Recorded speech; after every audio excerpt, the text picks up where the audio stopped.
Banal na kulam. Baka iniisip nyo na parang kabalintunaan o kabaliktaran yung sinasabi ko na paano naging banal yung kulam. Kasi yung banal, di ba, mabuti, maayos, dakila, tapos walang ginagawang masama. Tapos yung kulam ang iniisip natin ay isa itong ginagawa ng mga masasamang tao, witchcraft, sorcery nga, ika. So paano naging mabuti kung nagkukulam tayo? Tapos paano naging banal? Mga kapatid, alam nyo, di ba yung kulam, gaya ng sinasabi ko sa mga ibang video ko na nauna, ay isa itong spiritual na atake. Isa itong mahiwagang paraan ng pananakit. Hindi lahat ng klase ng kulam ay banal. So ipapaliwanag ko dito kung paano magiging banal ang isang kulam. Nagiging banal ang isang kulam kapag ginawa natin ito sa tamang paraan at meron tayong sapat na kabanalan para maging tagaparusa o tagapaghusga na ang Diyos pa rin naman at ang mga santos, ang mga puting engkanto, ang mga anghel ang magbibigay sa atin ng karapatan at sila din ang magbibigay ng kapangyarihan dahil sila ang maghuhusga talaga pero tayo ay nagpapatupad sa ganong klaseng paghuhusga ayon sa kalooban ng Panginoon. Kakatapos ko lang din sa 5 taon kong pagmimisyon at ang pagmimisyon na pinag-uusapan ko ay ang paglilinis nga sa aking sarili, pagtatanggal sa mga bisyo ko at sa lahat ng mga kasamaan sa buhay ko para makakuha ko ng ganitong klaseng kapangyarihan at karapatan nga ang pagpapatupad nga sa mga hustisya para tanggalin ang mga pag-aapi sa mga tao na ginagawa na. Kumbaga ako yung tagapagtanggol sa mga inaapi. Yan ang binigay sa atin na kapangyarihan ng Diyos kung tayo ay magpapakabanal at magtatagumpay sa misyon sa landas nga ng kabanalan. Nagtuturo ako ng iba-ibang klaseng mga gabay at mga dasal para sa mga tao na kayo mismo ay makatupad o makapagpatupad sa ganitong klaseng hustisya katulad ng dasal para sa hustisya. At meron din kaming ino-offer na mga serbisyo ng mga ritual na pamarusa or hustisya singil sa utang, pampakonsensya at iba pang kahalintulad na ritual. At yun ang sinasabi ko na banal na kulam. Gumagawa tayo ng pamarusa sa mga taong makasalanan kapag sapat na ang bigat ng kanilang mga ginagawang mali or masama. Yan mga kapatid ang nagpapabanal sa isang kulam. Hindi lahat ng kulam ay banal dahil ang ibang mga mangkukulam, ang ginagawa nila ay pinaparusahan nila o ginagawan nila ng masama, binibigyan nila ng sakit o iba pang mga kabiguan o kamalasan kahit ang mga tao na wala namang kasalanan. Ginawa din ito ng isang tao na nagnakaw sa akin. Pagkatapos niya magnakaw sa akin ay pinakulam ako pero hindi naman ako tinablan. Dahil nga ay marunong ako magdepensa sa kulam at ako ang nagpakabanal sa misyon na tinuturo ko sa mga tao na sa landas ng kabanalan. Kung kaya sa ngayon nga na nagtagumpay ako sa pagmimisyon ko ng 5 taon ng paglinis nga sa sarili ko, ay nagpaparusa na ako sa mga tao gamit ang mga ritual na nakikita nyo nga, di ba, yung mga iba-ibang manok, baboy, baka, or kordero nga na kinakatay para doon nga ipadaan yung mga malas o ano pang spiritual na atake at yung pagpapakain sa mga iba-ibang spirito doon sa mga pagkain na iaalay o ihahalad doon sa gabi, ay yun ang nagbibigay ng kapangyarihan sa akin na magpatupad sa iba-ibang mga mahiwagang ritual. Pinapakain natin yung iba-ibang mga spirito na mamamarusa doon sa mga tao nga na gumagawa ng mali. Pero alam nyo, hindi lang yung mismong pag-alay sa ritual ang magagawa natin, kundi yung iba-ibang klaseng mga kulam.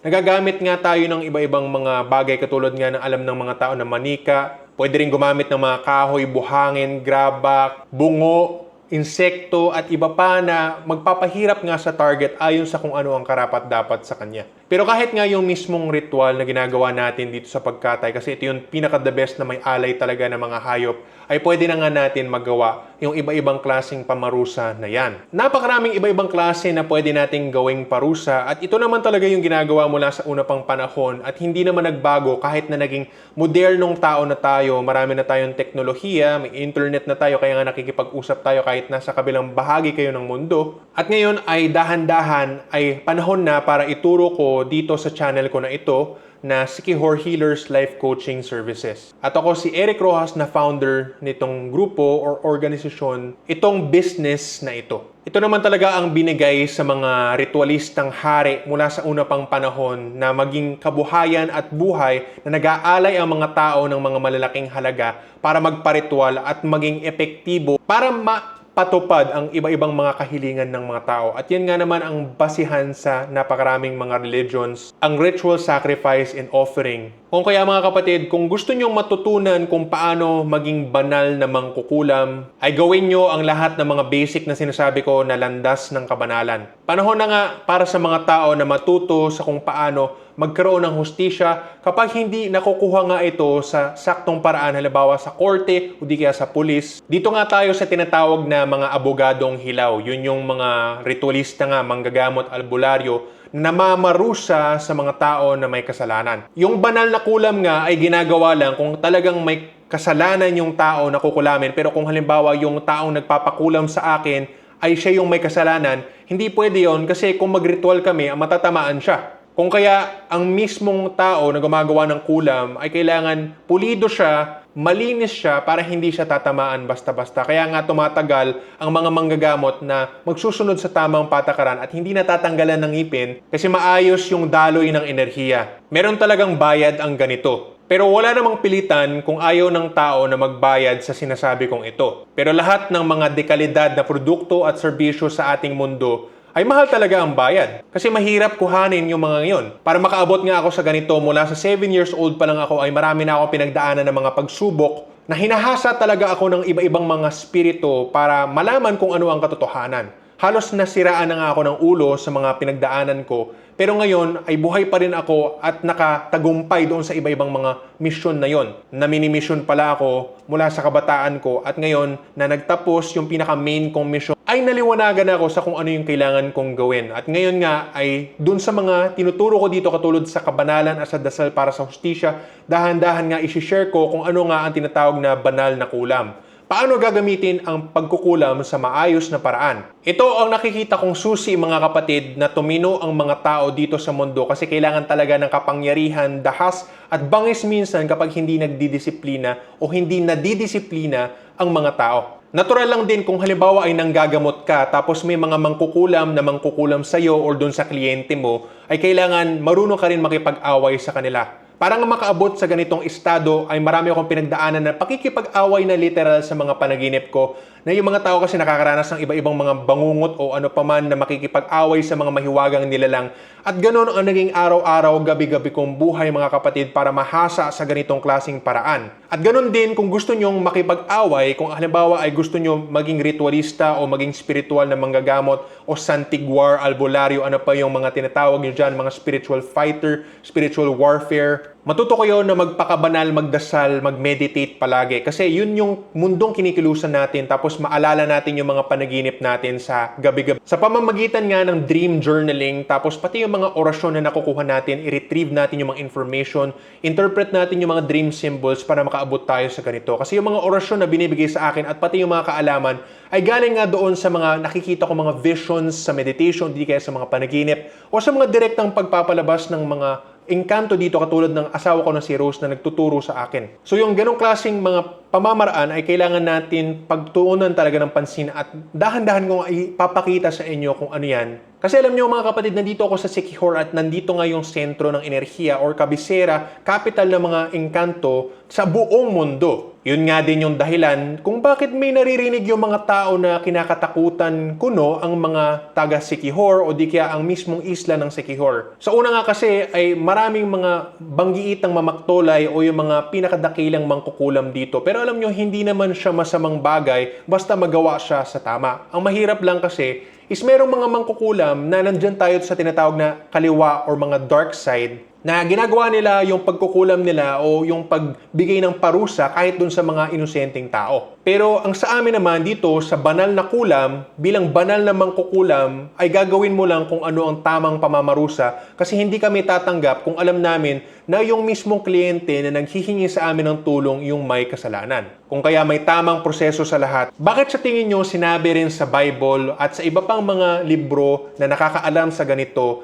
na mas makapangyarihan pa ang dasal ng isang banal na tao kesa sa isang espada? Dahil nga, kung marunong talaga ang tao sa kanyang mga ritual ay pwede niyang gamitin ito para magpatupad ng mga parusa at hustisya kapag hindi nga nakukuha sa mga normal na material na paraan sa ating lipunan. At yan na nga yung tinuturo ko dito at simula na ngayon ng banal na pagkukulam. Iniisip siguro ng mga tao na ang Diyos ay hindi siya nagagalit, pero alam nyo, ang Diyos ay nagagalit din pagkatapos na maubos ang pasensya. Kaya nga may tinatawag na impyerno, di ba? Kasi nandoon yung paghusga, nandoon yung apoy ng galit ng Panginoon. At inuulit ko nga dito mga kapatid na kailangan talaga ng parusa ng kapangyarihan para madisiplina ang mga tao dito sa mundo. At alam yan ng mga tao na gumawa ng mali sa akin na hindi ko sila sasampahan ng kaso o hindi ko sila dadalhin sa korte, hindi ko sila ipapatawag sa pulis. Lalo na kung halimbawa nga ay hindi naman maniwala ang pulis at hindi ako pinahalagahan dahil isa akong spiritual na manggagamot. Nakakalungkot nga na ganun yung mga ginagawa ng mga tao sa lipunan natin sa ngayon na hindi nga napahalaghan kung ano yung spiritual. Pero nandito nga ako para ipakilala ulit sa mga tao kung ano nga ba yung spiritual na kaharian mula sa una pang panahon para mapahalagahan ulit natin kung ano nga ba ang katotohanan sa ating mundo. Para mapahalagahan ang spiritual na katotohanan. Ang mga iba-ibang kwento na nababasa natin sa Bible o di kaya sa iba pang mga religious scriptures na Quran o ano paman na merong paghuhusga na ginagawa ang Diyos sa mga tao. Tapos, namamagitan yung mga pare o di kaya yung mga propeta para ipatupad yung mga parusa na yon, ay kulam na nga din yon. Katulad lang din ng ginawa, halimbawa sa Ehipto, kulam o sumpa ang ginawa nila na papatayin yung lahat ng mga panganay na anak, diba, na walang dugo doon sa mismong mga pinto nila. Tapos barang din yung mga pinadalang insekto na namemerwisyo sa mga tao at saka sa mga tanim. Lahat yan ay mga banal na kulam na galing sa paghusga ng Panginoon. Kung kaya yun din yung gagawin natin, basta sapat na ang kasalanan ng isang tao, ay pwede natin silang kulamin sa banal na paraan. Hindi lang basta-basta yung sinasabi kong ito kasi kung halimbawa ay kulang ka sa kabanalan, tapos susundin mo yung ginagawa ko, sisingilin ka at tatamaan ka. Kaya nga stricto ko sa sinasabi ko na tanggalin nyo yung mga bisyo at lahat ng mga iba-ibang kasalanan na dinitalye ko nga doon sa libre kong libro na Landas ng Kabanalan na pwede nyong i-download for free. Para sa pagsunod nyo sa ganyan ay malinawan kayo sa enerhiyang buo na kailangan nyo para maisagawa nga ang mga sinasabi kong banal na kulam. Isa din sa ginagawa ng isang banal na mangkukulam, halimbawa ay kinulam ang kliyente ko tapos natanggal na yung sakit at naproteksyonan na siya ng habak na spiritual pero hindi pa rin tumitigil yung mangkukulam sa kanya, ay pwede natin irebuelta or isumbalik. So, return to sender, ibabalik natin yung sakit or yung mga spiritual na atake na nilagay sa kliyente natin para doon sa mangkukulam bumalik o di kaya doon sa nagpakulam. At ito ay maaaring magresulta nga ng kamatayan kung halimbawa ay sapat na yung enerhiya pero hindi naman natin sinadya na patayin sila. Kasi dito sa banal na pagkukulam ay hindi kami nagsasadya o naghuhusga na patayin ang isang tao. Sa mga kulam kasi na hindi sa banal na paraan, ay pwedeng maghusga yung mga mangkukulam sa kaliwa o sa itiman na patayin ang tao kahit na hindi naman siya karapat-dapat na patayin. So mauudlot yung kandila nila na mahaba pa sana. So yung sa banal na kulam ay yung Diyos at mga santos, mga anghel, mga puting engkanto ang maghuhusga, magtutulong para makadesisyon sa kung ano ang karapat-dapat na parusa sa isang tao. Pwede naman tayo na mag-request na halimbawa ay itong klaseng parusa ang ilalagay doon sa tao na yon. Pero yung kagrabe na mamamatay siya, hindi tayo aabot sa ganon. Dahil nga ay mas maganda na habang nandito pa sila sa mundo ng tao, ay magdusa sila sa kanilang mga kasalanan nga para hindi sila masyadong mabigatan doon sa pagdurusa nila doon sa mismong impyerno. Kumbaga parang pabor na nga sa kanila na mga nagkasala na dito pa lang ay magdusa na sila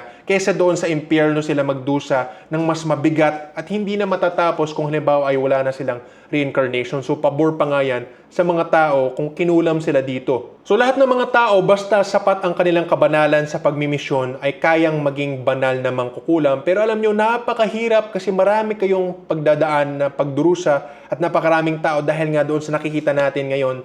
At sa nakikita ko sa karamihan ng mga tao, hindi talaga magagawa ang pagiging banal na mangkukulam. White sorcerer, kumbaga, ayon sa kalooban ng Panginoon. Kasi yung Diyos Ama, Diyos Anak, Diyos Espiritu Santo, o yung mga iba pang mga framework para sa Diyos, basta nagpatuloy ka sa kabanalan ay makakakuha ka ng ganitong klaseng kapangyarihan at nasa sayo kung gagamitin mo sa tamang paraan. Kung gagawin lang sa isang makasarili na kuha ka lang ng ganansya kaya ka mangkukulam, ay hindi banal na pagkukulam yan, kundi nandyan na sa itiman o sa kadiliman na pagkukulam. Kumukuha tayo sa Diyos ng kapangyarihan, kaya makokontra niya yung mga kulam o yung mga ginagawa ng mga mula sa kadiliman. Ang banal na pagkukulam ay kailangan talaga na magpanatili ka ng kabanalan mo sa matagal na panahon. At hindi ka na talaga babalik, hindi ka nalilingon dun sa mga kadiliman. Ang maghuhusga pa din ay ang Diyos, mga santos, mga anghel, mga puting engkanto, at tayo ay nagpapatupad doon sa paghuhusga na yun, na hindi tayo sosobra,